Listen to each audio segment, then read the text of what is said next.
And yes, we're live with Steve Bello from New Jersey. What's going on, man? What's going on? It's good to be here. Thanks for having me. Like I said a few minutes ago, I apologize because I chatted with you a little bit in Messenger. When was it? In August. Yeah, somewhere around that time. You'd sent me your music, and for whatever reason, it happens a lot. I'll end up tripping over something, listen to it, forget. It gets too far down, in the messages or in my emails, and then I'll see you post something on Twitter, which will remind me, and then I go back 2 months later, and here we are. But Steve is from New Jersey, not too far from me, where I live here in Middletown, in Ramsey, New Jersey, right? Is that where you were raised? No, I was born in Belleville, and I was raised in North Arlington, and then I moved around quite a bit, and I've been in Ramsey since 2006. All right, but you're a born and bred Jersey boy. Oh yeah, all my life. So not too far where I grew up on Staten Island. Nice. But anyway, in an area I know well, like I was just saying to you, I've driven through where you live now thousands of times on my way down to Paramus and East Rutherford. Oh yeah. But like, remember the old music shop you said is gone? I said in the barn there with Robbie's Yeah, music. Robbie was gone. Yeah, I never stopped in there either. It's fun, weird. I went in there one time in my life. For some reason, it's like, I don't know why, I just never went in there. I would go to Sam Ash on Route 4 though. Yeah, Sam Ash. I was there. I used to work at Victor's House of Music, and then it became Guitar Center. I was there for a little while, and now I'm a music teacher of music and arts. I teach in the Ramsey store in Paramus, and so that's my main gig as I teach. Well, that's my next question. You're normally I'd say you grew up in Jersey. When did you find that you wanted to play guitar? When did you love for rock and roll? What are your inspirations, your influences? How did it all happen? Well, my love for rock started when I was 4. My aunt played Led Zeppelin in her bedroom, and I heard this music, and of course it freaked me out. And that's my first memory. It's like I heard this really weird music, and most kids were listening to Sesame Street, and I heard Led Zeppelin. And my grandfather was a jazz guitar player, so I would watch him play in the living room or the dining room. He had a little jazz trio. They played weddings, and I'm like, okay, I like what he's doing, but I like the music my aunt's playing. And my parents got me my first guitar when I was 9, but I didn't take it very seriously. I was very into my video games, as any 9-year-old would be. And, I always loved music, though. I was listening to Cheap Trick, Kiss, Aerosmith, Queen, Zeppelin, of course. But then I heard Rush when I was 11, and I got really intrigued, but I still wasn't serious about learning my instrument. I would, goof around a little bit. And there was a music store in Lyndhurst near my town in North Arlington, Sweetest Sounds. And all my friends would go there for lessons, and they got really good. And I'm like, I should go there for lessons. And I was told, no, we can't afford it or whatever. And so then I heard Jimi Hendrix. When I was 12, I saw footage of him on HBO special, and I saw him light a Stroud on fire. And I thought, now I got to play guitar for life. Actually, today would have been how old would he be? Today's his birthday, actually. But it's just funny I'm bringing him up. But yeah, him and Richie Blackmore are the reasons why I took guitar very seriously. Like, I got to do this for the rest of my life. So Jimmy would have been, he died at 27 and 70, right? Yeah. Oh, Ed 50, 77. Wow. Yeah. I was almost 1 when he died. So. Wow. I was 4. Wow. We're cut of the same cloth pretty much. Very cool. But yeah, that's basically how I got into guitar. So. We obviously went different directions. When as you got older and you started playing in bands, I would imagine, Yeah, the first band I was in, I was 15, and we played a few shows. And I learned even back then, I'm too perfectionist. I had to have the perfect drummer and the perfect singer and the perfect bassist, and I was very frustrating to be around, and I think I still am. But yeah, I played in bands since I was 15. I played in high school. I played a couple of dances, played some Elks Club gigs, and every step of the way I thought, okay, I'm getting closer and closer to playing the Garden and the Arena if I just keep doing this. And I played the clubs right out of high school. I graduated in '88, so I started playing the clubs right away. And I was very hell bent. I got to do original music. I wasn't going to do covers anymore. And I was in some original bands. And then right around 92, 93, I just got a little tired of it. And that's the first of many times I got tired of it. So, Well, I you know, mean, now, I mean, I hear in your music, you said Rush. oh yeah. Explains a lot. And King's X. So. I love King's X. My God, one of the most underrated bands of all time. I agree, but continue. You were saying about Rush. In the perfection in your music, and Mm-hmm. it explains a lot. And what I read about you, I guess you would. I don't know if I hate categorizing or labeling anybody, but your style, I guess, would be somewhat progressive. Yeah, yeah. I always said that. So. But it's, to me, you'd said to me the other day when I posted the first single for you that I found one of the deep cuts. Yes. But for someone that's progressive, it's punchy, and it's got edge. Yes. Yes. And the guitar sings. Because I can't. But that's a good. I mean, it's a good thing I can't sing. So. Yeah, I mean, normally, I don't like to. I never try to pin, what I like and dislike. But normally, I'm not really into instrumentals. But That's cool. Yeah. I like yours because you've got the music and the guitar is the vocalist. Yes. And it's not easy to do. So, but so when you started going on your own and writing your own music, I think you have already 7 albums out right now? Yeah, I'm actually in pre-production for my 8th record. Hopefully it'll be out spring of 2021. So let's hope for the best, but yeah, I have 7 albums, a comp CD, which is called Refurbished, I was bored one day and I had people asking me, when are you going to reissue your old stuff that's out of print? And I'm like, well, I don't like going backwards. But I started listening to my older cuts and I went, man, this is pretty decent stuff here. I was pretty ambitious. So I took some tunes from other albums that were out of print. I remastered them. That's all I did. I didn't touch anything up outside of that. Mm-hmm. And I stuck a picture of a 72 Mustang on the front cover, refurbished. And that was it, and I did a couple of non-album singles. And now I'm just getting my hands dirty working on a new album. So cool. And you'll go out and support. I mean, nobody knows what's coming next, Yeah. But obviously you'd like to support that with taking it live somewhere, correct? Well, I have to be really, really blunt here. I walked away from live shows as of last summer, long before all this pandemic and long before all this COVID. And I just got fed up with a lot. And I won't go into a long diatribe. All I know is the last show I did, I opened for Michelangelo Badio as direct support at Dingbats in Clifton. And I had a great show. I told myself, if this is going to be the last time I'm going to perform live, I want everybody to be deaf, dumb, and blind by the end of my set. And I felt I did a good job. I put my stuff in the car. I watched Badio play, and I just mentally said, okay, walk away. But I'm never going to stop being creative. Oh. I love writing. But I feel for my friends that miss playing live, all my friends that are touring musicians, even ones that are local cats, some rooms reopened, like the Brighton Bar in Long Branch. They can have like a band or two. They have to stop by 10 o'clock or something like that. And I've gone to see those bands and we have a great time. And I watch them and I go, wow, I'm glad I'm not up there stressing. I don't miss the stress. That's really it. I don't miss it. Hit a point. What's that? Some people, you just hit a point. I did. I did. A lot of things. That's just life. Yeah.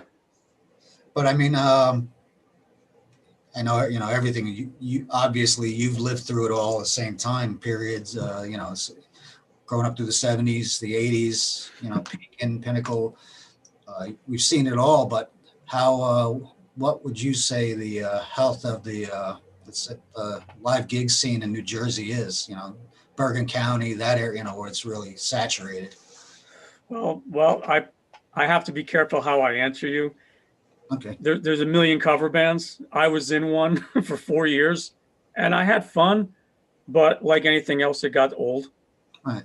What I'm more referring to is just venues in general. Venues in general. I mean, the places that were when they were open for the time, Stone Pony, Starland. I mean, obviously they were thriving.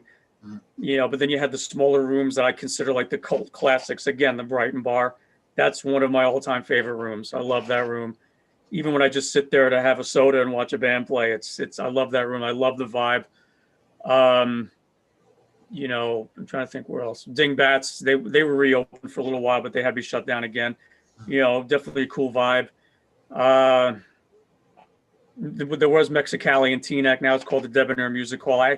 I was there, I think, one time when they had the changeover, and I just stopped going. And it's nothing against the room. I was just like, all right, that was around the time I was kind of like, all right, maybe I'm not feeling all this anymore. I think I just like being home. But What I think I'm saying is a lot of people, and especially North America, don't realize when we mention New York metro area, a lot of names that come up, they might even not familiar with the area, all very recognizable names that you just Yes. mentioned, part of New Jersey, and of course. and then up and down the shore towns too, Hmm.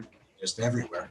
Well, the Wonder Bar, I can't leave them out. That's another great place. Now that you got me thinking about Asbury, but yeah, I think Jersey, in my opinion, if it had a more thriving original scene, I think it would really boom. Because in the 80s, it was like that. But, I was too young to play the clubs. I mean, back then, when I worked at Victor's, I was working with guys that were in bands that opened for Twisted Sister when they were just getting started.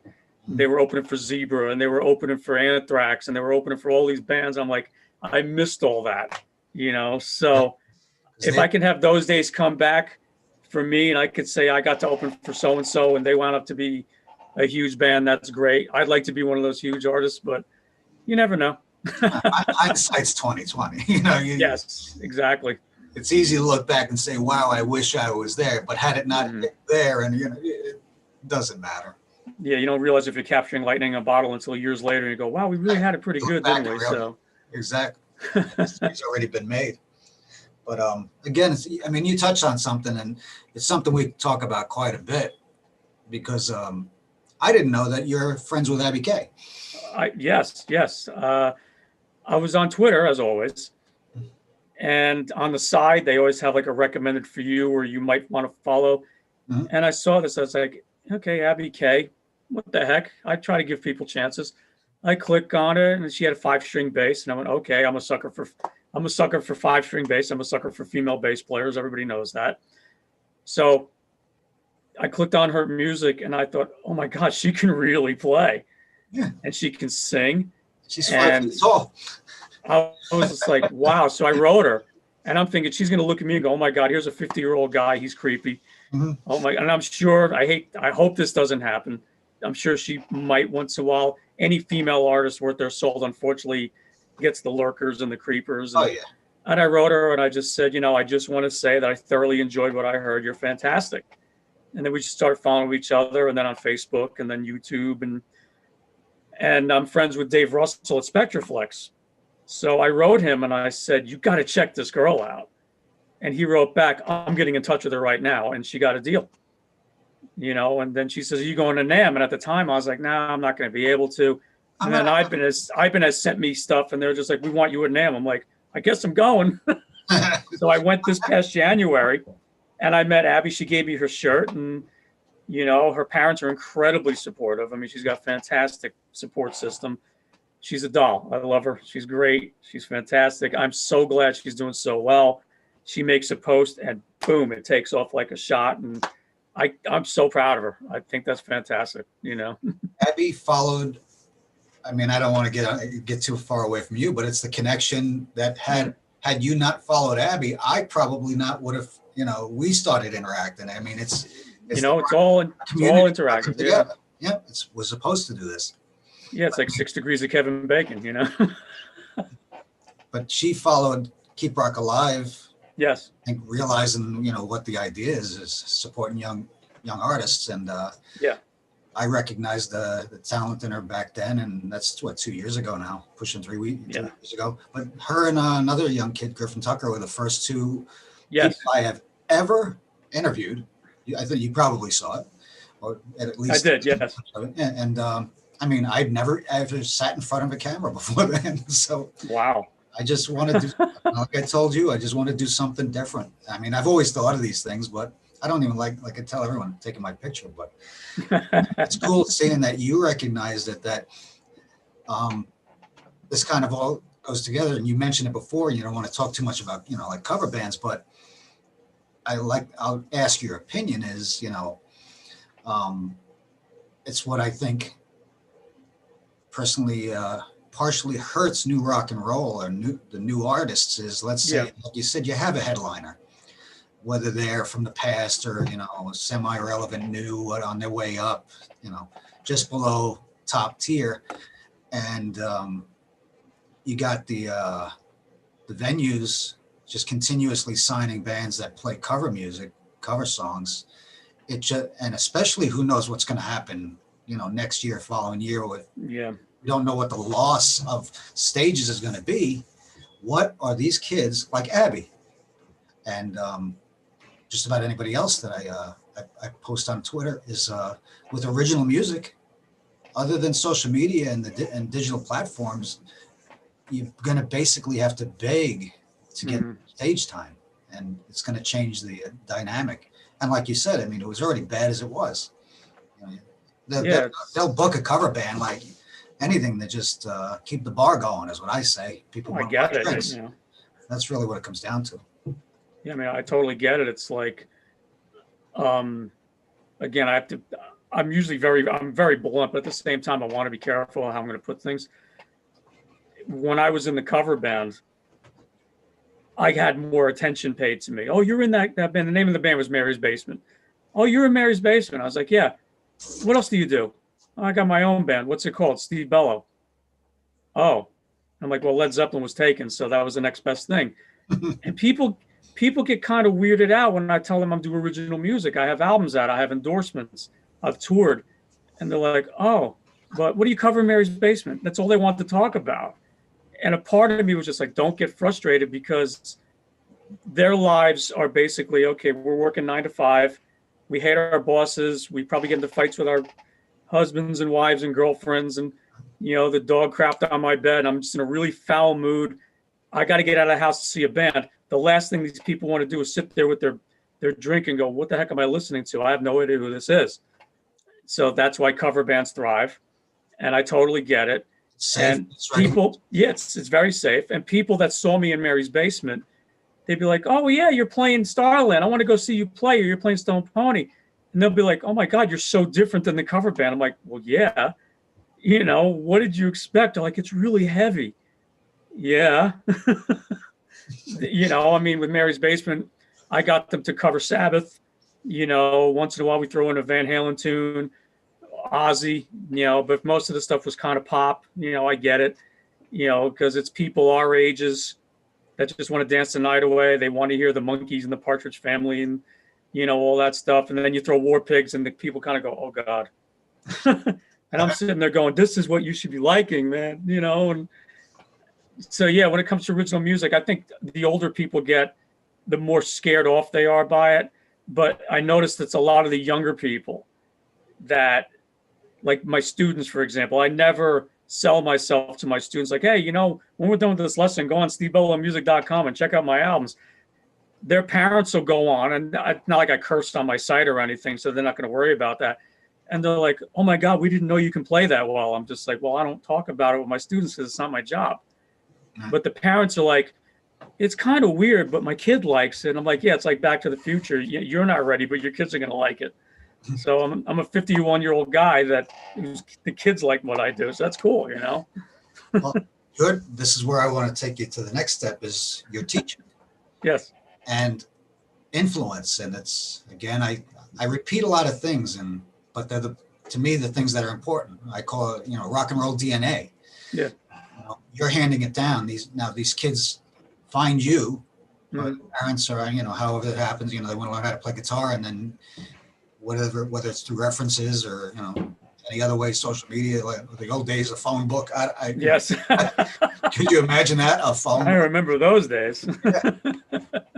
But what you're doing, I mean, what's missing in music, and this, I want to hear your opinion on music in general, and what we've seen going on in the last 20 years, what dominates the mainstream, the Billboard charts, what's happened to the rock charts, if you pay any attention to it. But I mean, there are kids, and this is something we fight with a lot of people on, just on social media in general, and specifically the older rock fans who say the new music isn't what it used to be, and the kids out there, which, and I say the kids, we don't have that fan base, the younger fan base, but there are still kids out there who we've got hundreds of them. Abby is, a perfect example, a mutual, let's say acquaintance here, is that there are kids that are still into rock and roll, that, live, bleed, die rock and roll, no different than we did back then. Yeah. But the kids that are coming to you, what are they looking to, what do you feel off of them? Well, I've been, January will be 25 years that I've been teaching. When I first started teaching, the general question would be, hey, what got you into guitar? And people would just bang out answers. Green Day, Nirvana, Foo Fighters, Stone Temple Pilots, Zeppelin, AC/DC, Guns N' Roses. Once in a while, I'd hear something really funky like, I had one girl, she said she liked Alan Holdsworth. I was like, wow, we're going to have a lot of fun now. What I've noticed, and I don't want to sound like the guy that yells at clouds all day, over the past few years, not all, but some of the new students, they don't know what they're listening to. I'll say, oh, what got you into guitar? I don't know. Well, did you see somebody on TV? I don't know. You don't know. And I'm thinking it might be a shyness thing. And then I'll ask the parents, oh, I'm trying to get your son and I to warm up to each other. Does your son listen to music? Well, in the car, we put on Nickelback. I'm like, okay, does he listen to Nickelback? Well, radio stations, they don't mention song titles unless it's on Sirius, they have the title. So I'll ask the kid, I'm like, why didn't you tell me you listen to Nickelback? I don't know why. And it's like really weird that, like what you said, I'll kind of paraphrase what you said. Music was way more in our faces when we were growing up. We had the radio, we had MTV. Now I sound like an old fart, but no, that's what it was. But the truth remains, like I said, I'm not saying all my students are like this now, but some of them really have no idea what's on the radio. They don't know what they're listening to. Everything falls out of favor in 5 minutes. 1 week it was Katy Perry. Next week it was somebody else. Now I hear about Billie Eilish. And I admit I'm only familiar with 2 of her songs. One, I taught a girl the song Bad Guy. And what I did was, for that song, I said to the girl, I said, okay, you just learned a blues riff. Now let me teach you a little bit about the blues to give you a back history. And she's not interested. And I can't force them. Right. But I just want them to understand. I think that's what's lacking, is there's no music history. That's where I hate to sound generalizing. I really hate to sound like this. But I think that's where a lot of kids just kind of don't care. But on the flip side, I have a 10-year-old I've been teaching for 3 years. So he started when he was 7, and his dad took him to see AC/DC. And that's what got him hooked on guitar. So he's into AC/DC, Guns N' Roses, Led Zeppelin. And I was wearing my Iron Maiden shirt, and he said, oh, I think I heard them on the radio. They're pretty good. And, and I got 2 other kids that I teach. They love thrash metal. I was like, where did you get this from? Oh, my dad listens to Exodus and Slayer. I'm like, right on, so. See, that's the old beaten path. That's yeah.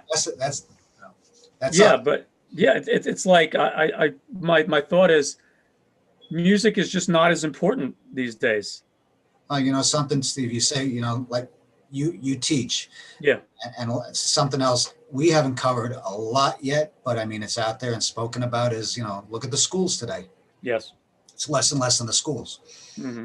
I mean, I remember there was music and, they called it band back in elementary school. Yes. That was it, band. And I remember the first time I went in and, you didn't even get to choose your instrument. It was basically, and the teacher says, stick your arm out. Yeah, it's long enough. Trombone. I swear to God, I'll never forget. Yeah, I know. Yeah. I mean, and that was it. That was your instrument. I lasted about a month. I'm like, no. Yeah. This isn't what it was about the same time. I just started going, when I went to junior high. and everything changed. The damn guitars, man. But it's cool to hear, and like you said, something else, like even on the radio has changed because it's basically just a playlist handed to a person. Yes. I guess they click, it's not like you got a turntable and you pull your playlist for your shift, or, somebody calls in and says, I want to hear blah, blah, blah. A DJ, and you remember, you grew up, you probably listened to every station I did as a kid. Jersey, but the New York stations, I listened to NEW, PLG, Oh yeah, CBS. I mean, I still listen to CBS now just because of the Christmas music, because it reminds me of when I grew up in the 70s. But CBS isn't what it used to be either. But DJs were celebrities. Yes. I mean, guys like Scott Muni, and like you said, they would, when they'd spin a song, you were taught about the song. You knew who it was. You knew it was new. This new band, Boston. Yeah. Oh my God. Yeah. And I mean, I remember hearing it the first time. Me too. Yeah. The story I love telling the most is when I was playing basketball in the middle of the street. I'll say it again, especially now. And my buddy came running out with Van Halen. And fucking everything changed then. My God. Oh yeah. What the hell is this? But like what you're saying, same thing, where the kids aren't educated. No. In the music, even when they go to look for it, at least in my opinion. And this, I'll ask you too. Do you think digital age has hurt us or helped us? Because I think it's made things easier in one sense, but it's made it too easier that anyone and their brother can flood whatever you want to call it, the planet, not even the market. Yes. You can't even find the good stuff. And it's diluted it to the point that even on Bandcamp, where the categories are, I find this all the time, just searching for music, and I'll use it once in a while. They're a great platform for helping bands get their music out, sell their merchandise, and they really do help. But if you send someone to their, say, rock category or hard rock, and they go through it, you might have to go through 20 songs, 30 songs to find an actual rock song. So I know. Disenchanting to this person and say, wow, that sucks. What? And then I listen, well, that's not even rock and roll. Where'd you find that? Oh, Bandcamp. Yeah. But I mean, like your music, I mean, you're on all the platforms, correct? I mean, I listen to you on Amazon Music. Yeah. I have my music. I have a distribution deal with DistroKid, and they put me pretty much all over the place. Supposedly my songs are popular on TikTok. I'm not even on TikTok. I think I'm too old for that. No, you're not. Well, I mean, I'll say this. I asked my students, do you think TikTok would be a good platform for me? And they said, if you just play your music, fine. But if you're looking to hit on girls, you're going to look really weird. And I'm just like, that's not me. I'm married. I mean, my God. That's what the kids do. Yeah. And I said, do any famous bands use TikTok? And I hear Post Malone. I'm like, number one, it's not a band. Everybody is now. Well, a year ago, I know they weren't. What's that? A year ago, they weren't, but now they are. Oh, yeah. I mean, it was the same thing. And I'm going to really bring us back when MySpace first came out. I missed MySpace. I loved it so fast. I never even had an account. I signed on. I still have it. I had 2004. And then they made a thing called MySpace Music, which I moved over to. And then I started noticing bands like Dokken and Motley Crue on there. I'm like, what? And they're getting tons of hits. So I was like, well, maybe this is the place to be. And then obviously Facebook slaughtered MySpace. Now you got Bandcamp, Twitter, and stuff like that. Some platforms are better than others. But what I miss is flipping, long before social media, of course, flipping through a magazine, let's say Hit Parader. And they'd have the same bands, Motley Crue, Wasp, all the same stories. Once in a while, they would write about a brand new band called Slayer. And I'm like, wow, these guys look like raccoons. They used to wear eye makeup. Oh my God, they make Iron Maiden look like the Monkees. I got to check this band out. And then they had in the magazines, they would have the sidebar ads. And they had SST Records, Black Flag, slip it in. And somebody said, if you like Jimi Hendrix and Richie Blackmore, you'll like Greg Ginn. I went, I'm going to buy that album. That's how I got my music. It wasn't diluted. And then I would buy, let's say I bought Black Flag. I bumped into my friend Art, who I still talk to this day. And he goes, oh, cool. Come back to my house. He had a wall of vinyl punk albums. I got into Discharge, Sex Pistols, all that stuff. That's how I got into music. And that's how music, I personally feel, should be embraced. That whole word of mouth. There's no excitement now. That's the thing. There's no excitement. There's no mystery. Like you said, it's diluted. You can go on YouTube. You can go on YouTube and play your favorite song 600 times. But back in my day, if you heard your favorite song on the radio once, you had to wait 6 hours to hear it again. Yeah. Well, we were talking about this the other day, the mixtape. Yes. We'd sit there waiting and waiting and waiting. Yeah, that was stressful. Right. And then when it came on, you remember playing record, right? Yeah. You were lucky if somebody didn't scream. The doorbell rang, the phone rang, something happened. I think this is the good part. You need dinner. Oh. But it was, that's what made us appreciate it. And you know what? Exactly. The word I use now is disposable.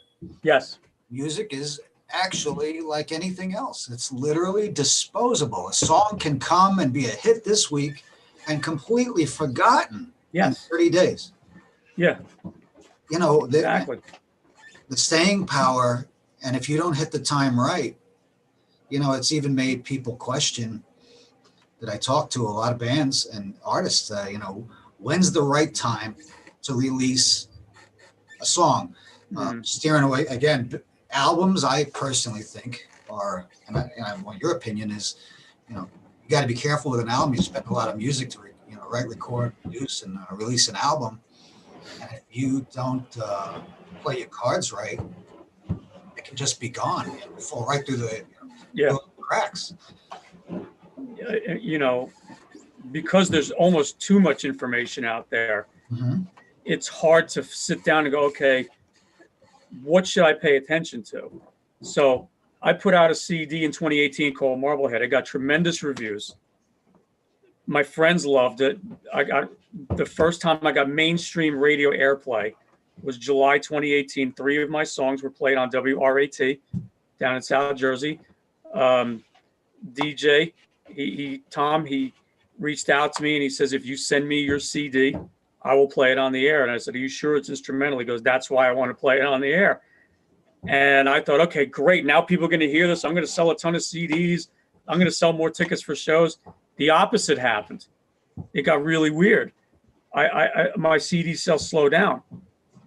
And I was like, well, this is really weird. And I was getting some good shows. I opened for Lita Ford a second time. I opened for Uli John Roth a third time and Michelangelo Badio. I was getting some great shows. And I'm noticing, like, well, nobody's really coming out. What's going on here? And again, it was all timing. It's like, in a weird way, it's like I'm working on a new album. But I'll be very honest, as always. I'm kind of tentative to release it in a weird way. Will it be as well received? The 2 CDs I did prior to Marblehead, Go Berserk was 2011. Layers of Time was 2015. Both sold really well. I'm not living in a mansion, but, my point is I was selling like crates of CDs. And now I barely sold enough of Marblehead. I'm not going to reorder anymore. What's the point? It got so frustrating. And I don't know how other bands are with sales. I'm sure they do okay, but it is timing. It's all timing. And like I said, I really thought getting the songs on mainstream radio would have moved me up the ladder, but it didn't. That's the weird part. Well, this is something, again, another point we make a lot is the difference between, we'll just say, us coming up, how we basically purchased, owned, played our music. You're old enough to probably have had vinyl, right? I still have vinyl, yeah. Yeah, that's right. Now my son does, yeah. And we've literally seen, other than reel to reel, maybe you might even have that too, who knows, but I never did, but I've seen it. Yeah, but I mean, we've seen all of the different changes, transformations of the media from the vinyl to the CD, or to the vinyl to the cassette, even 8-track I had in there mixed in there too. I had 8 tracks, yeah. But to the CD, to the MP3, and now we've come full circle back to last year. Vinyl outsold CDs. Yes. And whatever the reason is that kids they say, the hipsters say it's cool. Well, you know what, it is kind of cool, because I don't even play it anymore, but I love just picking up, pulling it out and looking at the liner notes. Same here. Just the nostalgia. And does it sound better? In my opinion, yeah, it does. It's a lot warmer. Yeah, it's got that warmer tone. But the thing, like you said, that these kids now, because maybe music is disposable, once it got played on the radio, when they heard it, instead of investigating you by saying, I'm going to order a CD, and they might not even have a CD player. Yeah. They went straight to DistroKid, and which guided them to Spotify, or whatever they're using, Apple Music. All of them.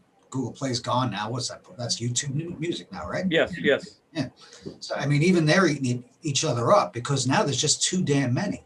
Exactly. Because for a while there, a few years ago, when I was first really getting into the digital stuff, if you played your cards right, you could go for a year or longer without ever paying for music. Yeah. Because they all offered you 3 months and were trying to steal you from the other guy. Of course. And that hurts the artist. Mm-hmm.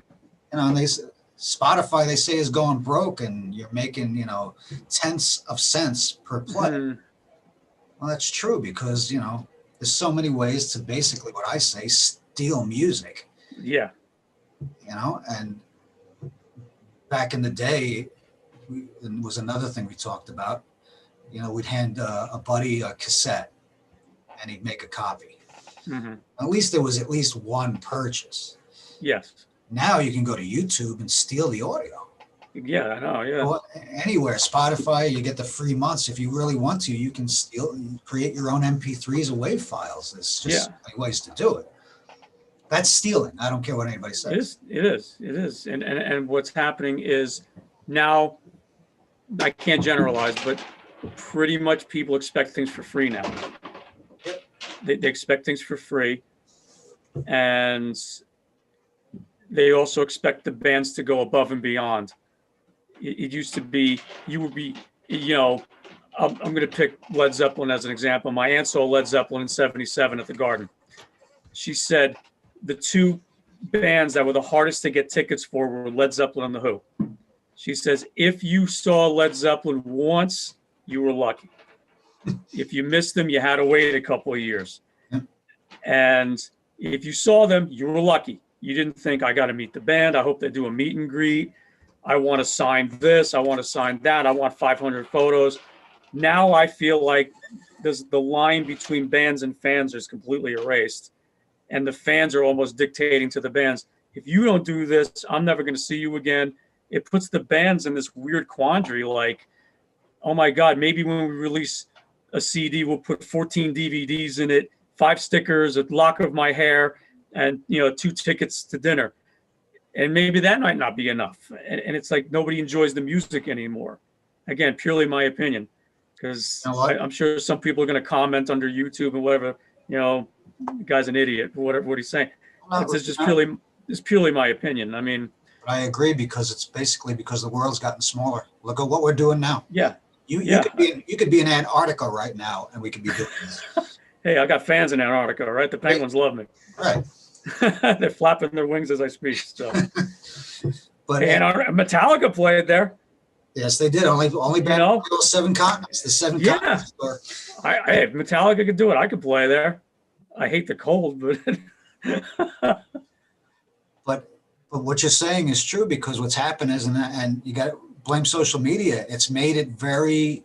I mean, the connection. Where years ago, like you said, if you wanted just to see your favorite band, you either had to go chase them down, yes, or wait for them to come through your town. And if you wanted to meet them, that narrowed it even. It was even narrower to catch them, because it had to be at a live show, unless you were watching, Don Kirshner's rock concert or something like that. All that stuff, and that's why those things existed. Because it's another thing that people say is, well.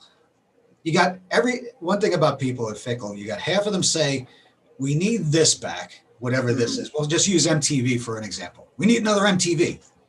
Well, MTV is antiquated because look at YouTube. Yeah, exactly. Why would you sit there? Yeah, for us, it's nostalgic, but for a kid, they want it now, Yes. now. It's the way they were raised. We can't compare what we had because they were born with an iPhone. Yeah. We were born using our parents' turntable at first, or old stereo console, It was the best. Yeah. and we worked our way up from there.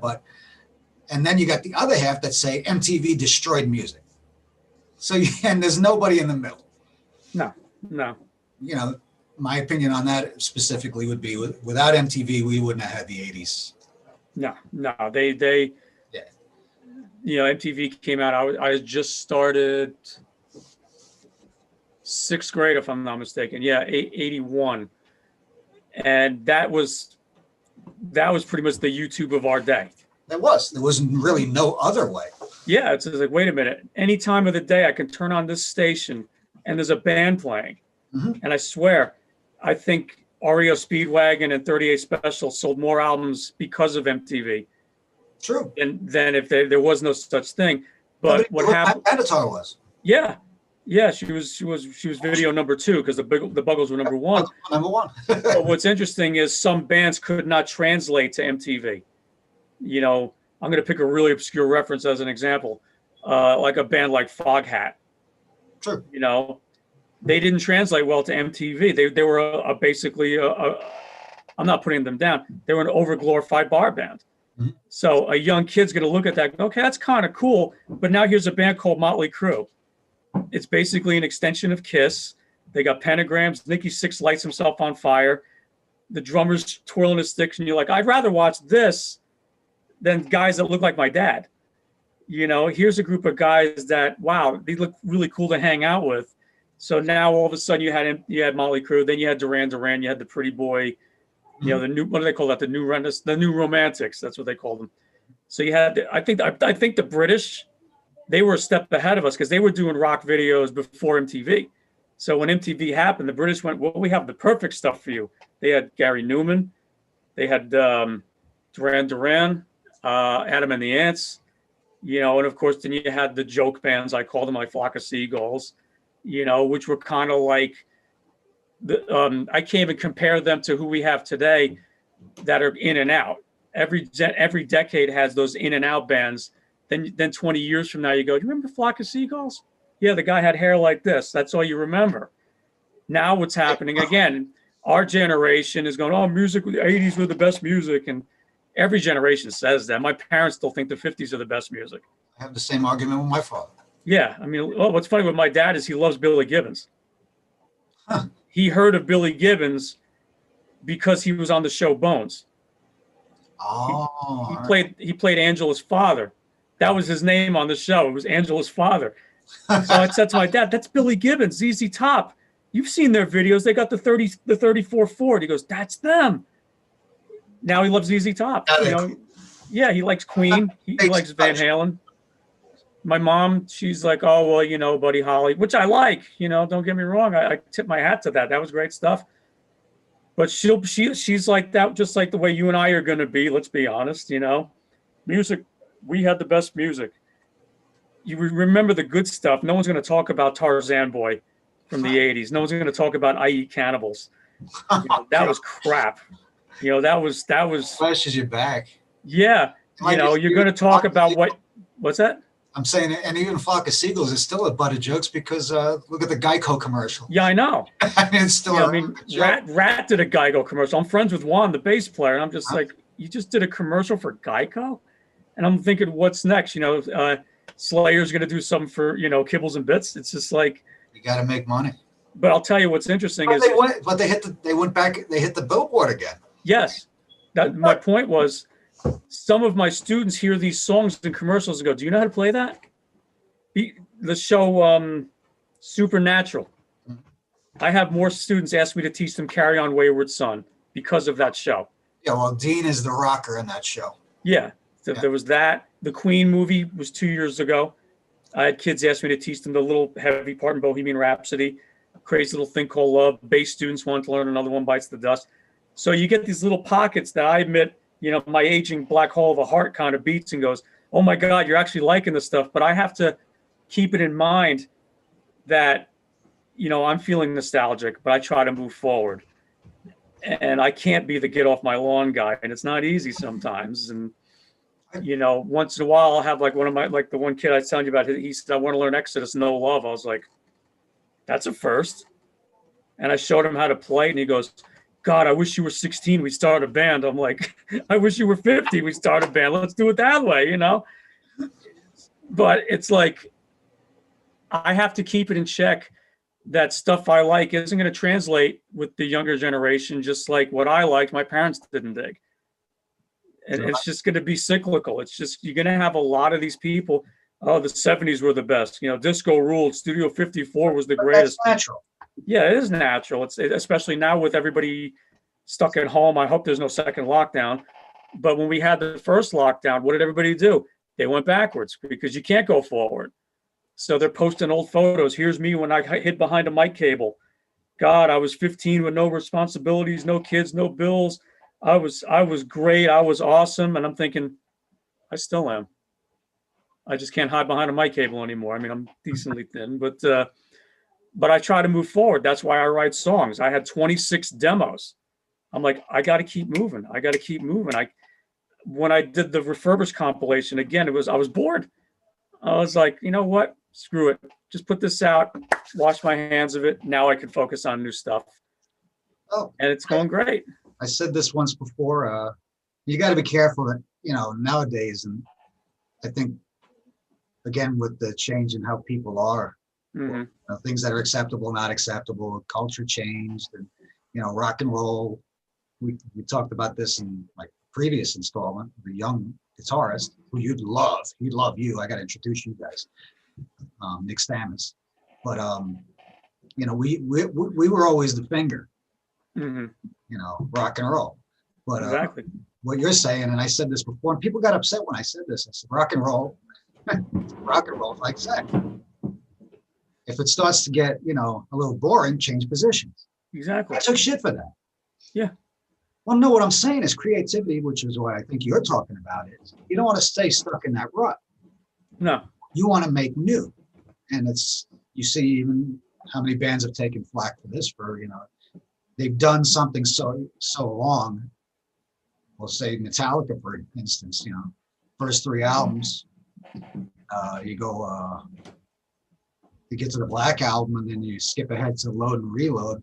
They took all kinds of shit for experimenting. Yeah. Well, they're artists. That's why they're called artists. An artist doesn't paint the same fucking picture over and over and over again. They want to expand. And you're moving forward. And it's something I keep saying about the music and being open-minded and it's easy to say because just like you said, our parents still love what they love. My father still says, you still listen to that shit? Yeah. So, I'm being a hypocrite by saying, I just happen to be, and so are you, open to moving forward and creating new music and listening to new music that's going to carry rock and roll tomorrow. That means rock, metal, all of it. Yeah. Rock and roll to me is rock and roll is the tree. All the subgenres are, the branches. Yeah. Rock, metal, whatever, punk, you can go on and on and on. Well, what I think is interesting is one band that came in and out was Greta Van Fleet. They were flash in the pan. I mean, I hope I'm wrong. Me too. But I hate to say this. I called it. What was that? So I said, I hate to say this. And I've had some arguments with people. And I mean, people that love the band, and I appreciate that they love the band, but I could see where they were digging themselves a hole. Yeah.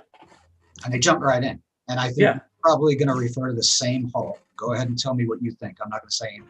Well, you remember Kingdom Come from the 80s. Mm-hmm. The biggest mistake, we never heard of Led Zeppelin. We were influenced by Led Zeppelin.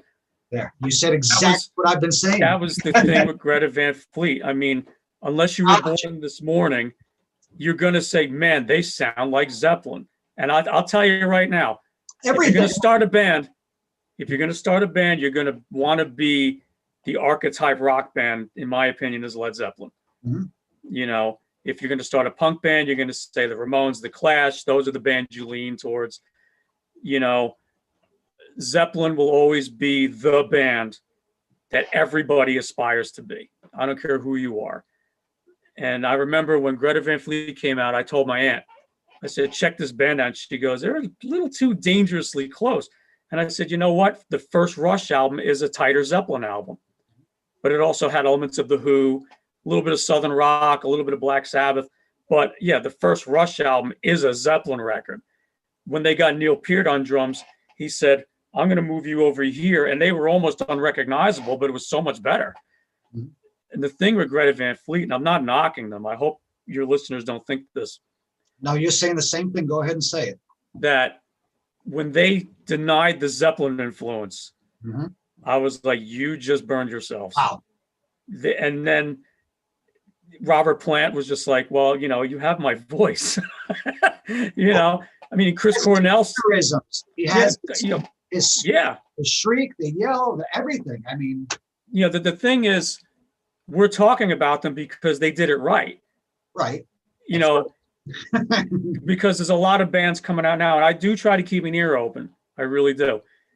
There's a lot of newer bands coming out that are trying to recreate the 80s. They're trying to be Skid Row. They're trying to be Motley Crue. They're trying to be Guns N' Roses. I'm like, you know what? Did you live on the Sunset Strip? Did you sleep in rat-infested motels? Did you eat ramen noodles? No. You don't know what it's like. Just like I have an appreciation for blues music, but I'm not going to sit here and say I'm a blues player. I didn't live the blues, you know. I'm so far removed from that, but I respect it. I know where my roots are. And what I see with a lot of newer bands is they're just aping what came before them because people our age are going, oh, finally a band that I can identify with.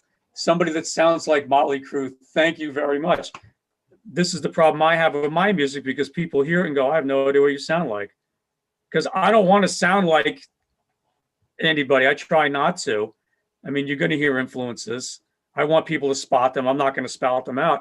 But I've done shows where people go, you know, you didn't connect with me.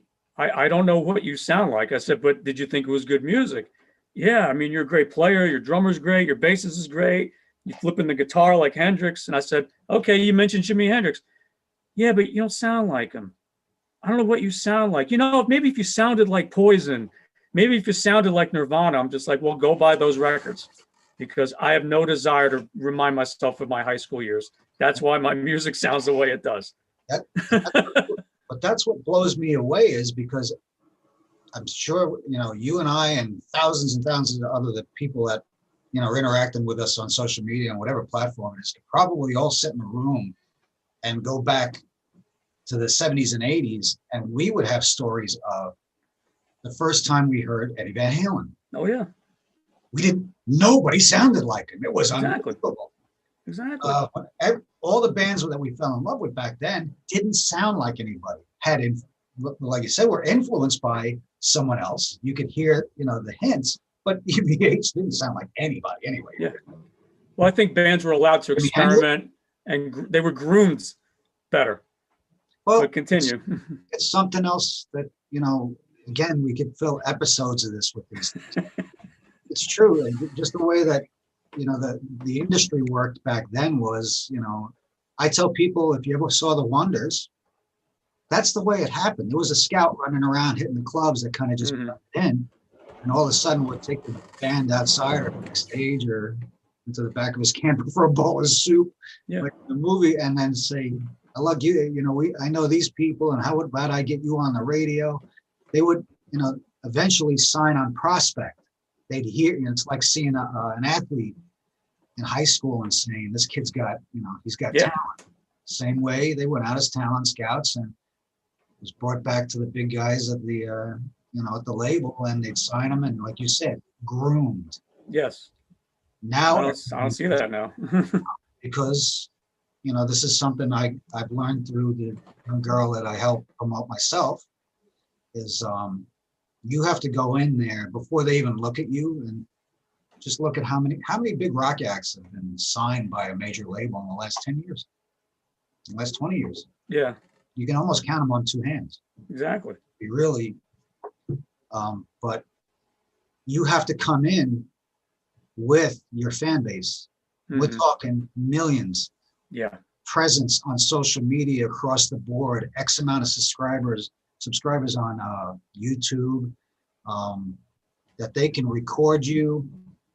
And, it's kind of like the Bieber thing. I think maybe it started with him because it started with a video Exactly. all.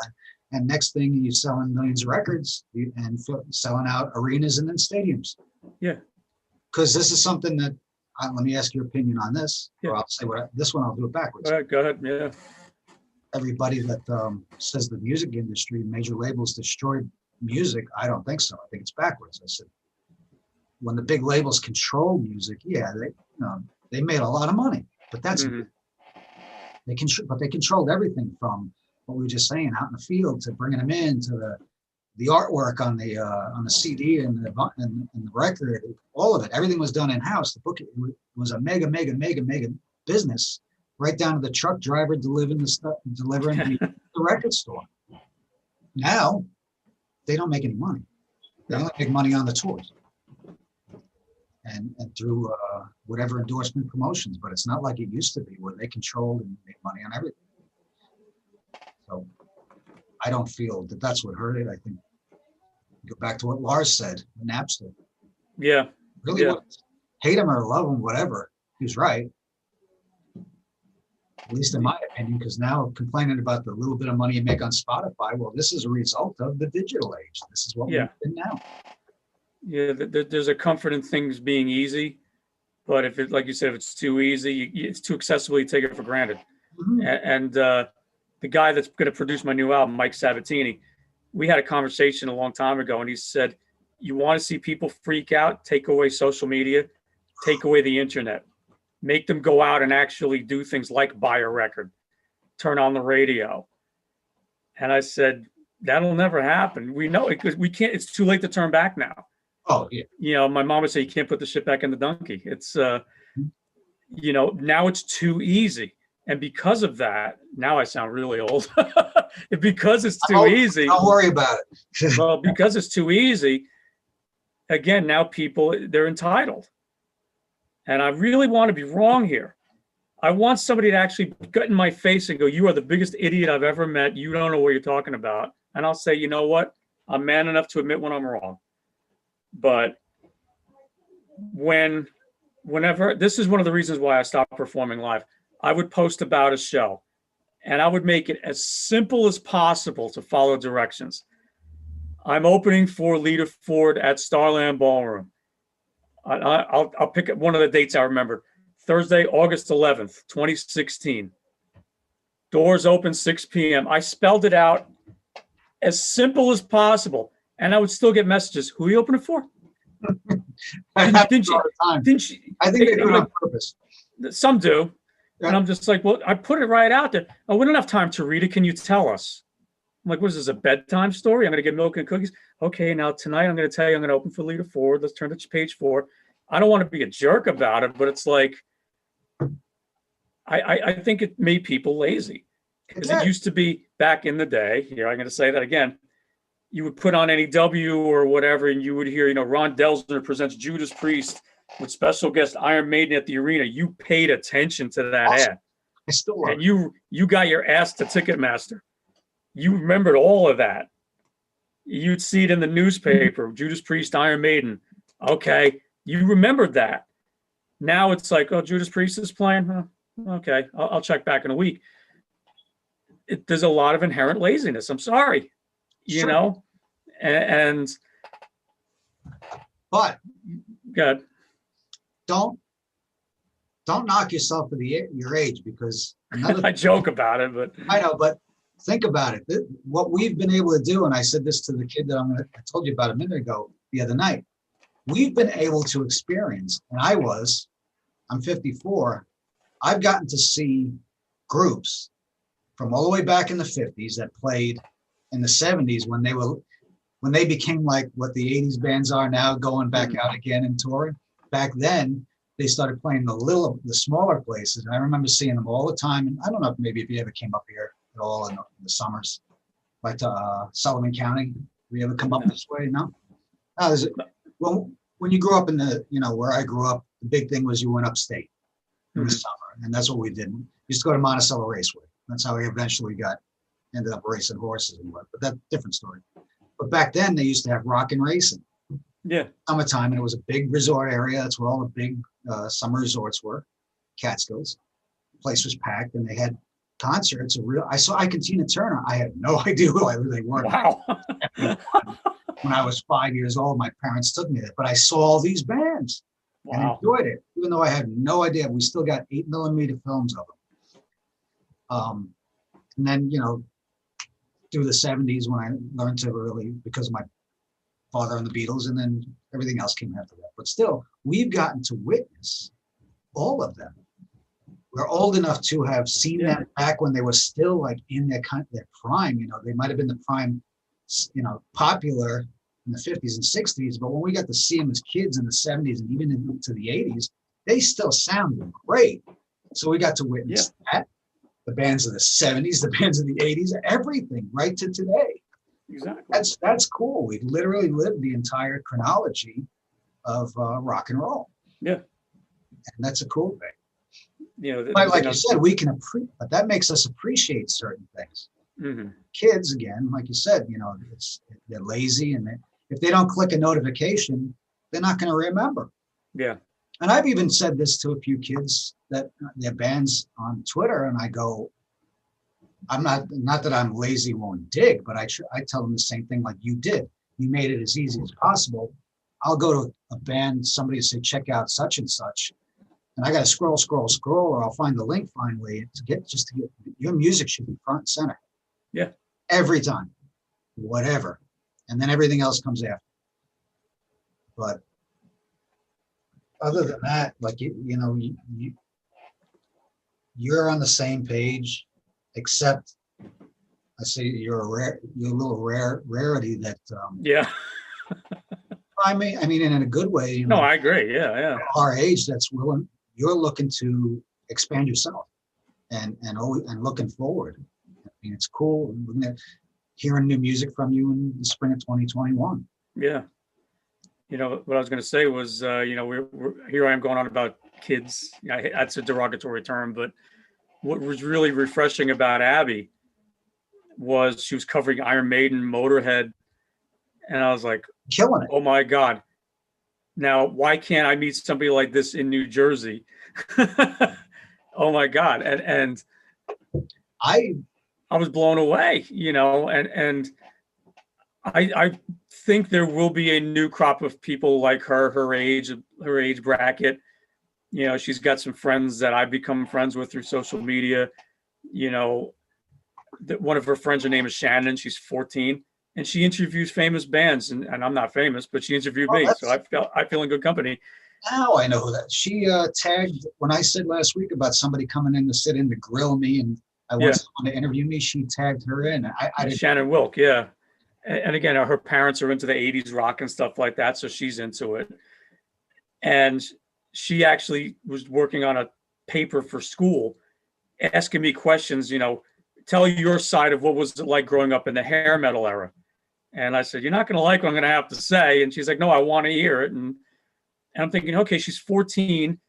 She makes posts about Vixen, about LA Guns, all these bands. And I'm like, wow. And what's funny was when I was growing up, I got made fun of. Why do you like that old shit? Why don't you like Bon Jovi? Why don't you like Def Leppard? I was listening to the Deep Purple. I was listening to Rush. I always felt like an old soul, and I think Abby's an old soul. I think Shannon's an old soul, and there are other friends. There's a long list I won't go through, but I think there is hope. I really do. I think right now what I'm seeing, at least, there are some kids, again, I hate to use that term, they don't care about the music. They care about whatever. I really don't know, to be honest. I feel like I'm that out of touch. It's usually the look in the show. We're talking. Yeah. It's the presentation and production is bigger than the music now. Yeah. I mean, but I do think there's hope. I mean, when I was at NAMM this past January, Abby was there. That's like I got to meet her. And, it was just really great. She's picking basses up off the wall and she's playing them. And I'm just like, wow, this is great. We need more of that. We need more of that. And this thing is, I think they need to be supported. To some of these kids, and I used to, again, people just want to be so confrontational. And I said something, I stole, like a line out of a movie. And I said, in every pop fan, there's a rock fan trying to. Yeah. But my point was, oh, you can't say, why do you got to be so rock, whatever? Like, I don't know what they called me. Accused me of being like a bigot of music. No, I love music, but I'm a rock fan and I'm promoting rock. What I'm saying is, and something else, when you're talking about the youth, people that have never been exposed to rock and roll, that was me. That was all of us somewhere along the way. That the first time you heard it, you either went, wow, you fell in love with it and became a rock fan, or you didn't. Yeah. So to me, a pop fan is it's a prospect. It's like sales. Yeah. And you play a song for them, they go, wow, who's that? Now, for example, Miley Cyrus wants to make a Metallica cover album. Yeah, I heard about that. Okay, now as goofy as to us old, classic kind of guys, or whatever you want to call us, and we got we're more of a pure. I don't want to say we're purists because we're also open to everything, but we know what we also like and we grew up with. And this girl, but something, two things, she can actually pull it off, and she has an enormous fan base. What if 15-20% of her fans decided to investigate rock and metal? That's a good thing, because that's what we're missing, the youth, the teens in the early 20s. We're here and you're doing it too, Steve. And the people that I'm going to take this and promote it to, and hopefully some people watch, more than 90% of them, if I just go by the Keep Rock Alive follower base, are over 40 years old. I believe it, yeah. So we're basically just, still running around in the same circle. I would love to I want to crack that, with all these bands that, when we were kids, junior high, even elementary, and, up to high school and college. That's where, those are the people, and you say, when kids is derogatory, I still call my friend, hey, when he was, that's just us. So, we don't mean it. We don't mean it. We don't mean anybody. It's just the way we say it, but the younger generation has always been what fuels and fires what's popular. Just look at Billboard right now. What's the demographic? They're all under 25. Not all under 25, but the majority is under 25. And that's been the case with when rock and roll was popular, number one. It was teenagers in early 20s. In the 50s, it was teenagers in early 20s that could buy 45s. It's just the way it works. Yeah. But, how to do that, I keep saying the same. I have no idea. Well, I leave that up to the artists that are the same, their peers in age, and write the music that's going to grab your friends and your peers. Yeah. I have to throw this at you really quick, talking about marketing and stuff. I used to work for a string company for a few years. And around, 2012, I think, or 2013, that song Gangnam Style was all the rage. Yep. I think it was the first YouTube thing to get a billion hits or something. Psy. Is that Psy. See? Whatever happened to him? This is going to be a two-parter. Whatever happened to him? No one talks about him anymore. He had some follow-up that just crashed and burned. Yeah. Now, part two of this, the job I was at, my boss asked, who's his guitar player? I don't think he has a guitar player. Well, we got to get him to talk about our strings, because then the kids, his words, will buy the strings. And I said, who's going to listen to Gangnam Style and go, I need new strings? If you're a guitar player and you need new strings, you pick up your guitar, it's falling out of tune, I broke one, I need new strings. A kid's not going to watch Psy and go, I need new strings. Now, Taylor Swift, on the other hand, say what you will, she has influenced girls to pick up an acoustic guitar. I've had female students that say, I play guitar because of Taylor Swift. Fine. That's the art. We tried to get Taylor Swift as an artist. It didn't work out. We actually had Avril Lavigne for a little while. It was pretty cool. But somebody like Taylor Swift, if she was in an ad saying, I play these strings, sure as shit, 14-year-old girls are going to go, I'm going to buy her new album and I'm going to buy those strings. it's all part of the course. But, we were talking earlier about flash in the pan, like flock of seagulls. I see more flash in the pan now, maybe it's because of my age, than when I was a kid. I just feel like everything's, my father used to call it the microwave generation. If it's not done in 30 seconds, I don't want to know it. It's true. It's and the cars. Everything is just again, throw it in the garbage. I gotta find my walker. Hang on. Let me get my walker. Hang on. No, but now what I'm seeing is a lot of the older bands, if you want to call them that, trying to have a resurgence. Whitesnake had a 30th anniversary of the Slip of the Tongue album. Steve Vai's on it. It's an all-star lineup. And they did a Zoom thing. Unfortunately, Adrian Vandenberg kept freezing, but the other four guys kept talking. And they replayed the concert from Donington. I think it was one of the last shows before they broke up. And it got me thinking. I saw Whitesnake with Vi twice in the late 80s, early 90s. Great shows. I've seen Vi a handful of times. But I wonder if young kids saw that, and I'm pretty sure, I like to think Shannon did. So if she's listening, I'm pretty sure she did. Saw that and went, man, those were great times. I wish I was a kid back then. Oh my God, da-da-da-da. But I wonder how many newer kids went, wow, how old is David Coverdale? Oh my God. Okay, he can still sing, but I want to hear something new. I mean, I'm just doing this off the top of my head. I could be dead wrong. But I'm seeing a lot of the older bands, and it's natural. They're trying to get a younger following. I don't know exactly how to put it in words, but I don't know how to put it in words. But it's called we call it resonating. Yeah, resonating, relating, connecting. Like even when I went for Lita Ford, you're looking for things that you're looking for some kind of common, common ground, common likes, common anything to, take, let's say, a 16-year-old kid. Yeah. Coverdale's what, in his 50s or 60s now? I'm gotta be, yeah. Okay.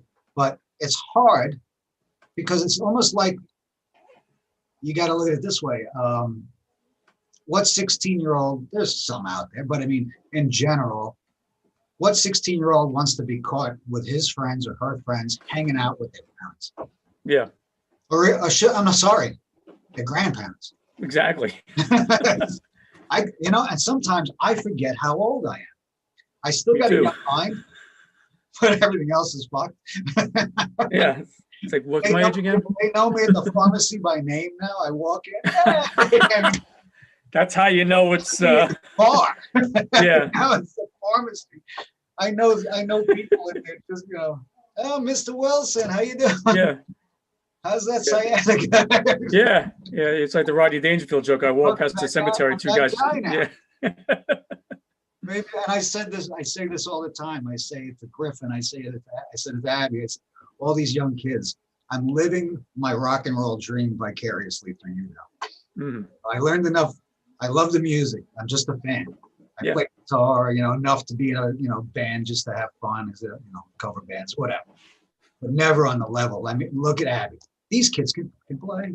Oh yeah. Oh yeah. Don't be afraid. I mean, I know it's not, but we don't care here. We don't censor. No, you say whatever you want. So fuck whatever.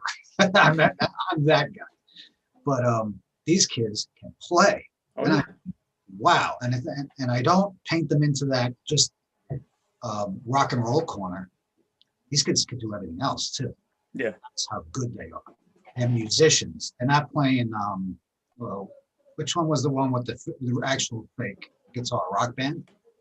Yeah, Guitar Hero rock which band. I thought Guitar Hero. But I mean, which is okay because let's say 1% of those kids that played those games decided they want to learn a real guitar and they come to you. And then they have, yeah. Yeah, and then you teach them and now they're playing. I mean, that's cool.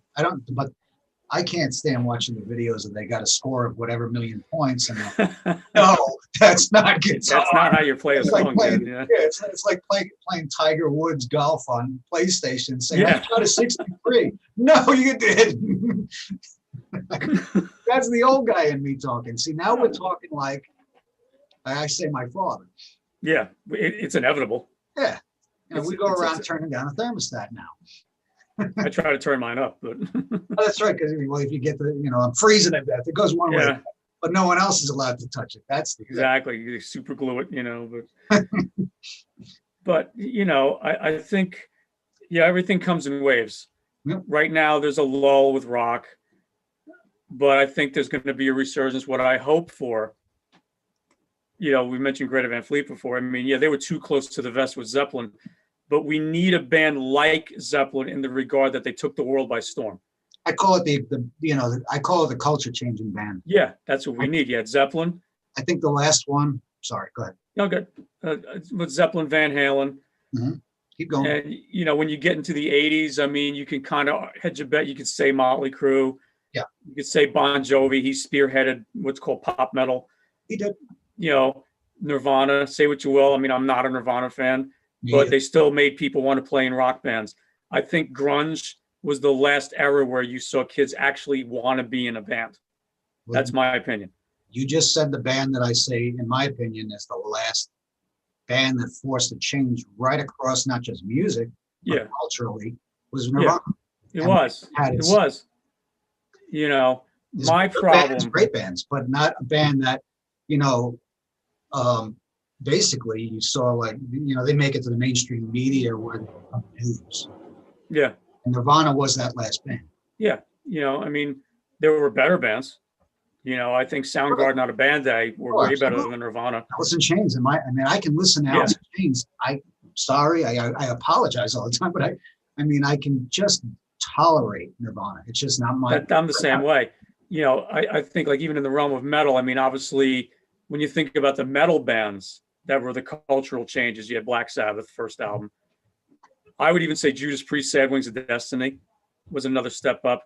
Then you definitely get to Metallica. You can't deny it. I mean, Kill 'Em All, Ride the Lightning. Oh, Jesus. That was like, what the hell is this? And I bought those albums at Tower Records on 17 and Press. Wow. That's then you had Pantera. As far as I was concerned, Pantera just kicked doors wide open.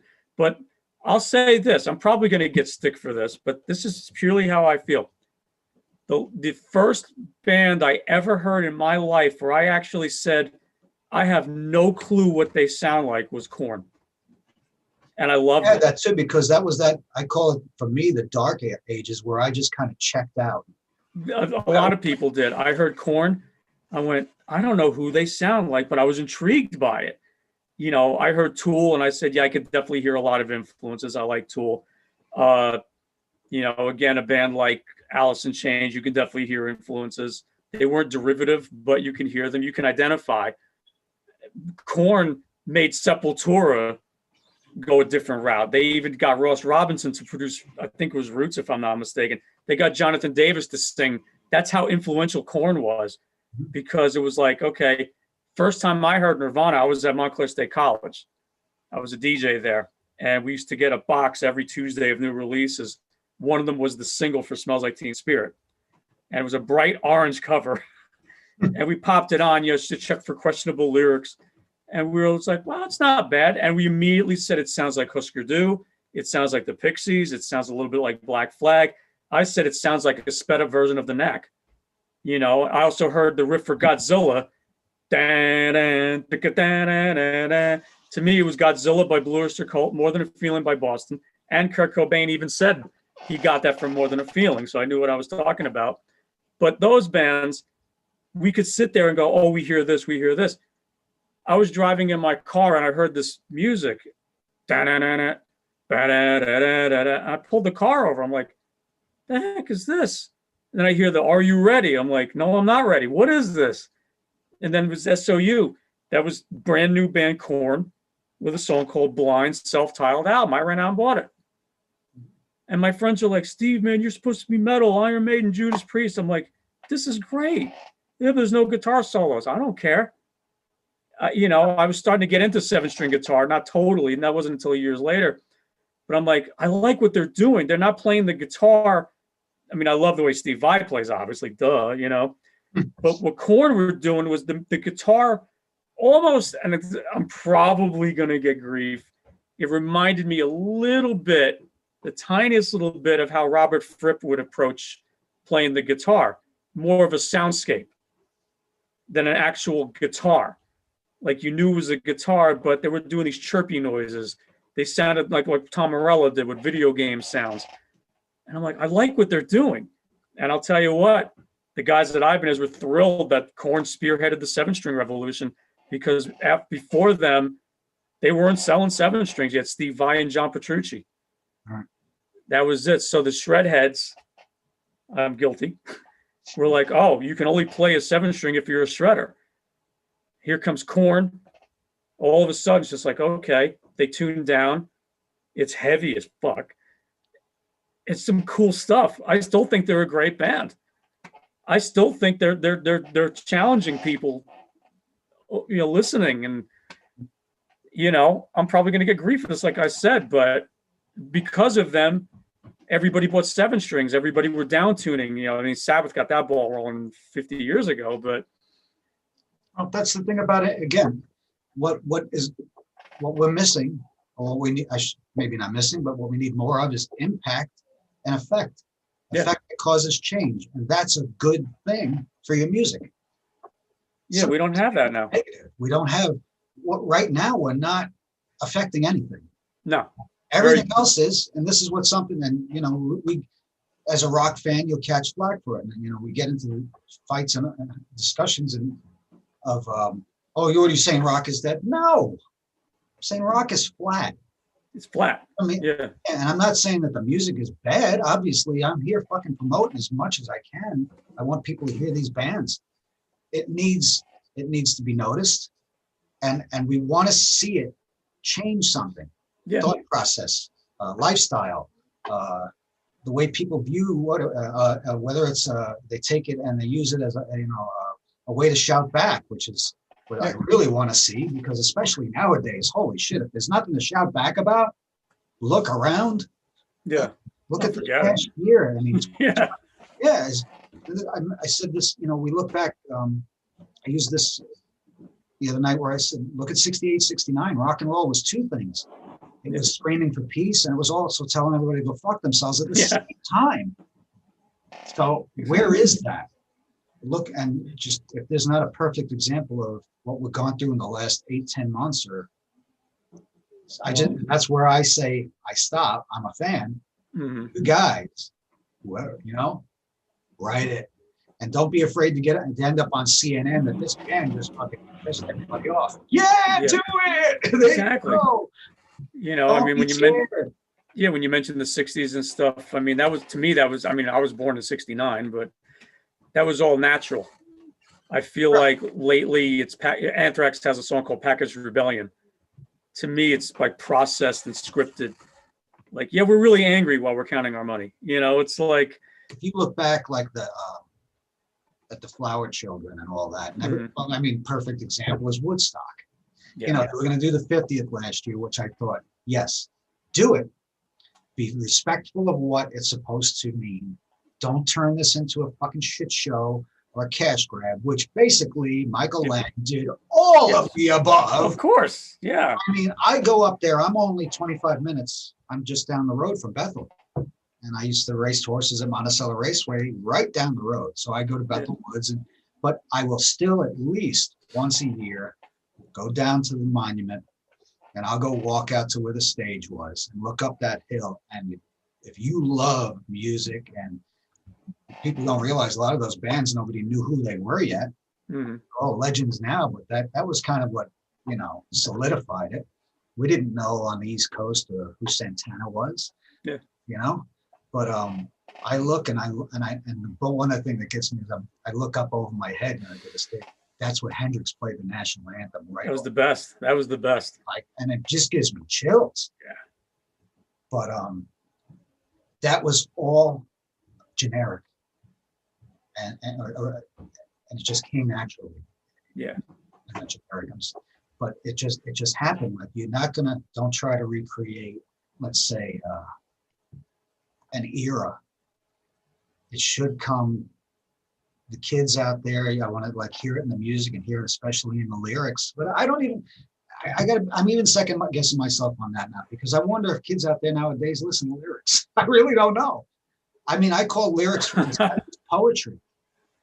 You know, you read the lyrics of the stuff that we love and grew up with. It's Mhm. beautiful. It's unbelievable how deep the music words are. Well, musicians back then were more allowed to be creative, and somewhere around the 80s it became, you know, quick, you know, get, you know, don't bore us, get to the chorus. And what happens, you know, there was, I forget, somebody on YouTube, I don't know if I'm wrong, please forgive me, I forget if it was Rick Beato or Adam Neely, somebody did a video about the degradation of music over the years from the 50s. Again, Yeah.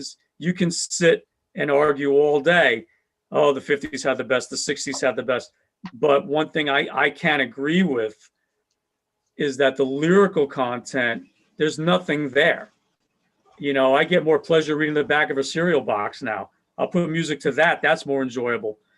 And, you know, the Cardi B song, again, I'm mentioning this because it's out there. It did its job. That song, WAP, Yep. WAP. I know. It's only getting talked about because of the lyrical content. That was the whole point. It's like, okay, I have the talent of a doorknob. How am I going to reach people? I'll just sing about what other people are afraid to sing about. You know, AC/DC does double entendres. You know, Whitesnake did tongue in cheek. The rappers definitely go for the throat. Now here's this WAP song where it just says, this is what the song's about, take it or leave it. And of course, people my age, I can't believe these lyrics. Oh my God. I said, you listened to Pour Some Sugar on Me in high school. Right, we're such fucking hypocrites. Okay. And you were listening to 10 Seconds to Love. Yeah. Yeah. You were listening to, I mean, I could probably pick any song now, but the lyrics, just like the music now, it's background. It's wallpaper, you know, and I get it. It's like, you know, the kids want to shock their parents. Oh, I can't listen to this. Oh my God. You know, that's what it's really all about. Mm-hmm. You know, no one's going to listen to my music and go, God, I can offend my parents with Steve Bello's music because there's no lyrics. You know, maybe you can sit around the campfire. Hey, this is good stuff, but it's all about shock value. But again, you can talk to a million people about this. They'll probably give you varying opinions. You know, when Alice Cooper first came out, he was shock, but he had tunes. You know, say what you will about Kiss. They had tunes. You know, Marilyn Manson. I'm not a Marilyn Manson fan, but he's got songs. Nobody has songs now. It's just the one hook repeated over and over. That's the lyric. Well, that's. Yeah. Sorry. I was in Carvel, right by my house, and I think they played Z100. And I heard this cover. You might remember this song from the 80s, Rhythm of the Night. I can't talk. Rhythm of the Night by DeBarge. Yeah. I think it was Black Eyed Peas did a cover of it, loosely translated cover. The whole song is basically a sample of it's just the rhythm of the rhythm of the rhythm. And I'm like, now I feel really old. This to me isn't a song. It's not. It's like somebody just hit a button and said, just repeat this loop, Pro Tools, Auto Tune. I remember chaperoning dances for my kids when they were younger. And I did an experiment. I wanted to see how many songs had a real instrument, not one. Not one. There was a One Direction song. You could tell it was a sampled guitar on a keyboard, the way it was the attack. Mm-hmm. That's not a real guitar. And I'm sitting there going, as a guitar player, I'm very offended. But you know what? Kids didn't care. You know, but some of the parents are like, oh, these Rihanna lyrics, S&M, birthday sex. I'm like, again, I bet you hung out with Motley Crue on their tour bus. I don't want to hear, oh, but music was better then. You're going to hear that a lot. Yeah, that's all I hear. Yeah, we all say it. Let's be honest. I say it. Still say my. I try not to.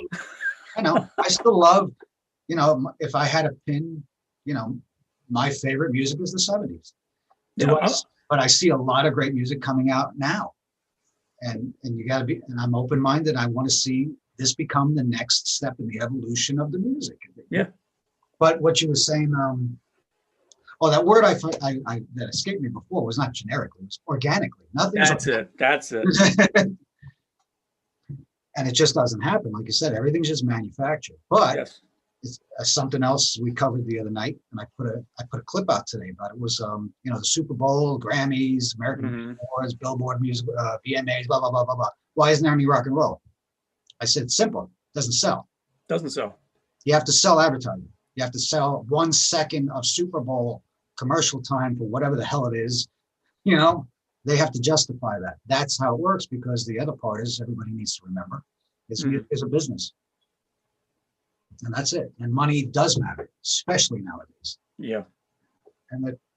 So instead of crying about it, we have to either adapt, adjust, or just shut up. Yeah, you're right. You can't have it both ways. No one's going to reach out and say, just because we think it's great, or they're going to feel sorry for us. Even there might be an executive up, who knows, at Sony, who loves somebody and says, man, these guys, but they're not going to sell. Yeah. And I'm sure that happens a lot. People are human, but they're not going to be able to sell it to and give them a contract. It's just not going to happen. No. They're not going to risk a penny. They want risk-free now. No, they're not. Yeah, that's the thing is, there's no risk. And it's very easy to say, well, AC/DC's new album's been #1 for 3 weeks. Put them on the Super Bowl. Yeah, we'd love that, but realistically, it'll never happen. And you always hear Metallica. Put Metallica on the Super Bowl. I know. I said this the other day. You're not going to get people to watch the halftime show who are not there to watch the game. Yeah, exactly. Even DC, it's not going to happen. It's going to be who's this guy? I don't even know. I forgot his name. The Weeknd, I think. The Weeknd, yeah. I was right. I thought that was a time, and I Googled, and I wait a minute. That's the name of it. And people, how do you not know who he is? I'm sorry, I just don't listen to it. Yeah. As far as I'm concerned, Prince raised the bar as far as how to do a halftime show. That's my opinion. Right. But period. Best. Yeah, Prince was just amazing. But again, there's myself included. There's a lot of gatekeepers with rock and metal, and we want to see it flourish, but at the same time, we don't want. Again, I'm going to be careful how I say this. The wrong people to like this music because we feel very attached and protected and protective of it. And it made me think about when the Black Album came out. And I'm not a fan of it. But I can't argue or complain. It sells through the roof. I get it. It won over an entirely untapped market, being a 16-year-old girl. Yeah, that was the thing. They weren't, and it's just fact, meaning that, the teenage girls finally heard a Metallica song that they could relate to. And it wasn't kill them all, punch them in the face. It went a little more poppy. It was radio friendly.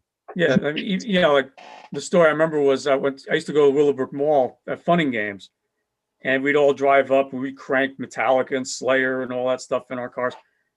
And this IROC pulls up, cranking Black Album, and these two Guidos get out, and I'm thinking, Guido's gotta be.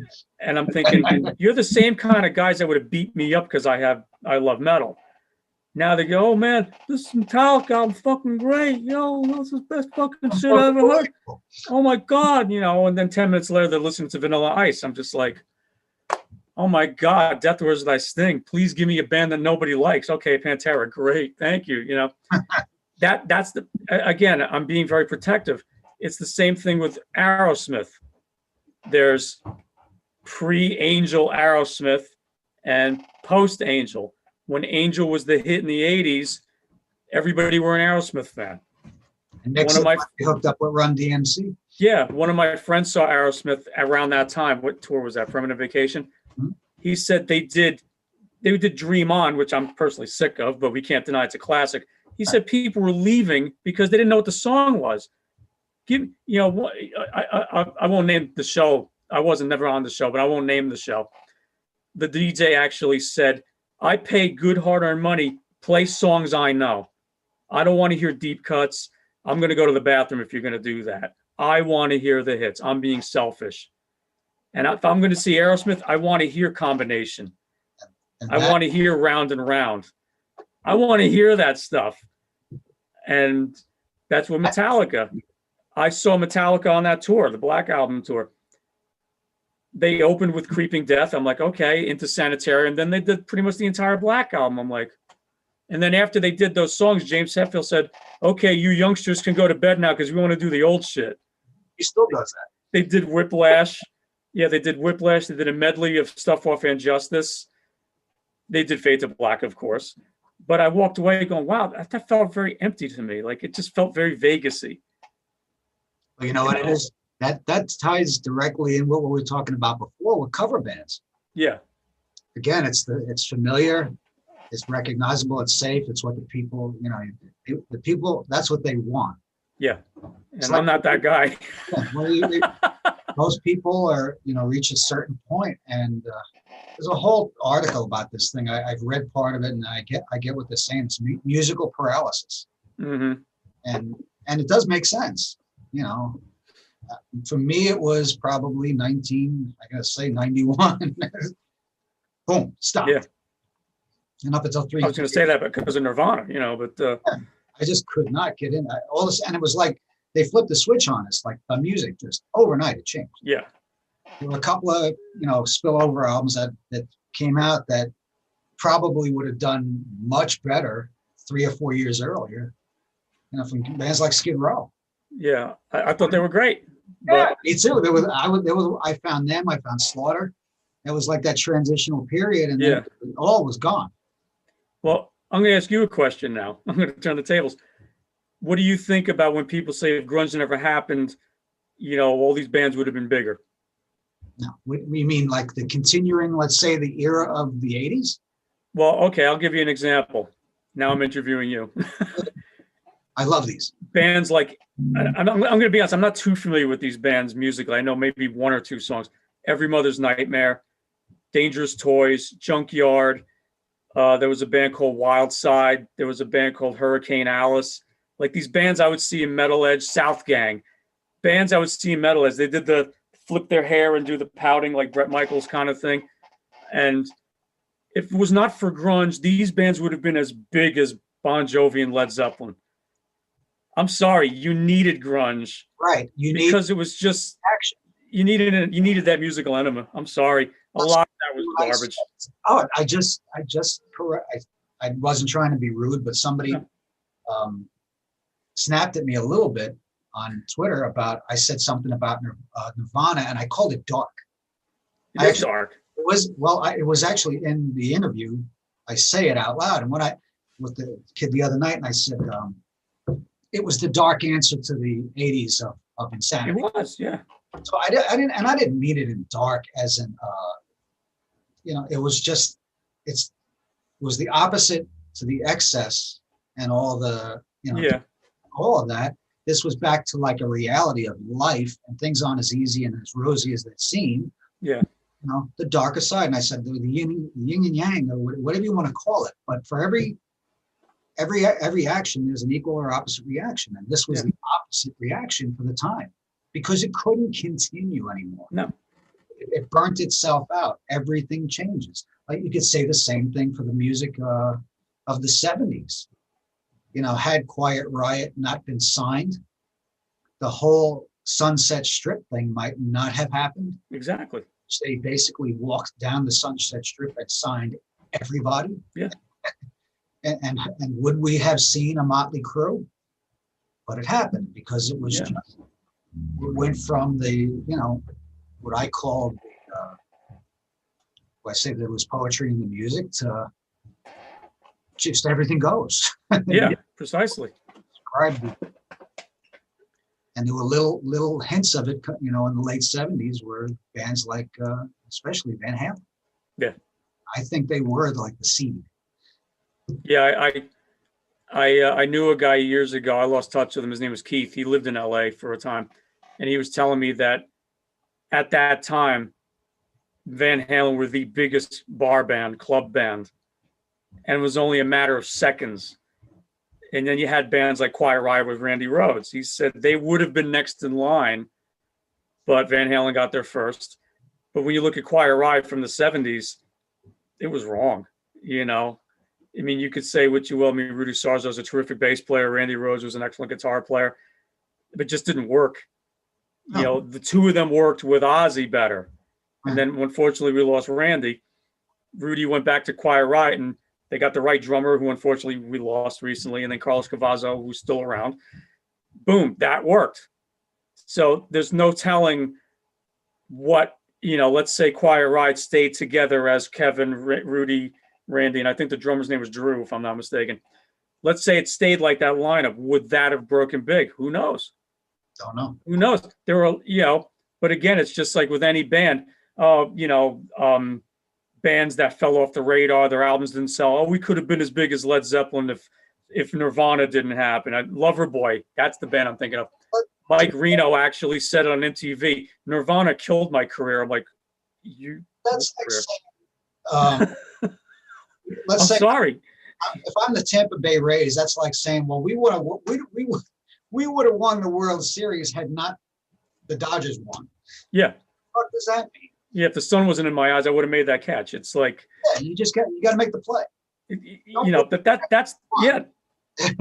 That's the thing about, I mean, life in general, but the music industry, you don't know. Like you said way earlier, you don't know what's going to stick. You don't. You know, it used to be, I forget who told me, record labels back in the day would sign 150 bands a week, give or take. Mm-hmm. Maybe 5% got to make their first album. 1% saw their album released. The others fell to the wayside. And those are the bands that get written up in these nostalgia magazines. You know, where are they now? Oh man, we could have been as big as Def Leppard, but you know, they have to blame somebody. It's just like, it just wasn't your time. You know, I wanted to be a guitar god in the 90s. That's the reality. It didn't happen. I wanted to be a guitar god tonight. It didn't happen. You know, it's like, what am I going to do? I fed my cat. If I didn't feed my cat, I would have been a rock star. It's like, I mean, but that, yeah. And this is actually, it's a thing in music and entertainment, but in real life, it's like anything else, no matter what you do. Yeah. You know, what coulda, shoulda, woulda, it doesn't matter. No. I mean, I was one of those. Yeah. I could trace, you know, just things that happen in life, point to point, all the way back to when I was in high school, and God, well, if I hadn't have done this, I'd be doing this. Well, obviously, that's the case with anything. Exactly. But exactly. Music, for the most part, subjective, and you know, you're trying to satisfy both yourself and someone you want to love your music, but you don't know what they love. Exactly. Hard way to try to, like right now, at least back in the day, there was somewhat of a path where you kind of knew what you had to do. Yes. Now, we don't. And I said this to the kids again. There's no right or wrong way right now, especially right now. I mean, even what was established a year ago has been just thrown to the wind because I mentioned it a year ago about doing these live shows and stuff. I was trying to do this KRA live thing where the bands would come on and just play live, kind of like what we're doing. And I didn't know how to do it. It's just an idea. Now, look, everybody's live streaming. Yeah. Just to survive. Exactly. Exactly. You got to adapt. I never thought I'd live to see Steve Vai do Facebook Live. Yeah. I was like, even Joe Satriani, who's from what I could tell, a very private person. He's doing Instagram Live. I'm like, what? Right. It's made me. You know, Rob Halford makes videos. It's like Rob Halford. He made a video cleaning his metal stuff, and he goes, you know, make sure you clean for the coronavirus. I'm like, this is the metal god. Yeah. He's the guy that shatters glass with his voice, and he's talking about stay safe with the coronavirus. It's like, I never ever thought I'd live in this era. It's like, what? Kind of cool also to see that we're all pretty much the same, you know? Yeah, I think the one, if I could say the one good thing about this is that it put everybody back on a human level. It brought out the worst in some people, I'll tell you that, but it did bring out the best in others. They said, you know what, I lost my job. I mean, not me personally, I'm still teaching, but I lost my job. Now I can start my own business. You know, you find a silver lining. Or like you said, you know, just move on or shut up. And I think a lot of people did move on by choice or by force, but they had to move on. and they're like, well, I can't go back to my old life because now I'm in control. I'm happier. You know, I miss sitting in a restaurant. I miss this, I miss that, but wow, I got my own business going, you know, I'm flourishing. I'm doing really darn good, you know, and I think with the music, this is a great time for music, Absolutely. you know, I hope but over that not every, like everything else, that once this blows over and things start to, we can walk out without having to worry about forgetting a mask or, yeah. at least back to that and start going to gigs again. And, things get somewhat back to normal, that we don't get complacent. That's the thing, you know, I think we needed a reset, you know. And this was, holy shit. But, we're going to wrap it up with, All righty. I Wow. asked one question out of left field.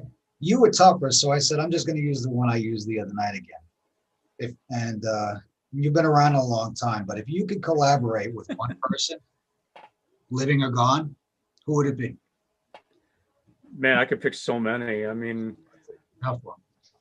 Prince. There you go. Beautiful. I would have loved to have sat in a room with him. And I know people that have played with Prince and toured with him, but if I got the chance to have ever sat in a room with him, even if you were to say just play an E chord over this, I would have been the happiest man alive. You know? You're a genius. Yeah, I mean, like I said, there's a bunch of others. I mean, but Prince would definitely be the guy, you know, and I think just to pick his brain more than anything else. That's what I would have done. I would have said, what made you write Purple Rain? What made you write Dirty Mind? You know, what made you write these songs? You know, he'd be the guy. Beautiful. All right. But Steve, this was cool. This was really great. I hope your listeners weren't too bored of me. So we could have talked for hours. That's the thing. I'm looking at like 3:15 already. Holy smokes. Oh God. I say this every time. Just start talking the music, especially the people that know it and love it. Oh yeah. On and on and on. I wish I had my own club where I could just everybody there. It's just bullshit. I hear you. That to me, that's rock and roll. It is. A family. In my opinion. It's all good, man. All right, dude. I appreciate it. This was awesome. Thank you so much for everything. To your listeners, thank you very much. You got it. Next up, I think tonight we've got Bob Benedict, and catch you all later. I'll send you a message in a minute. All righty. Thanks, Steve. Be good. You got it, man. Thank you so much.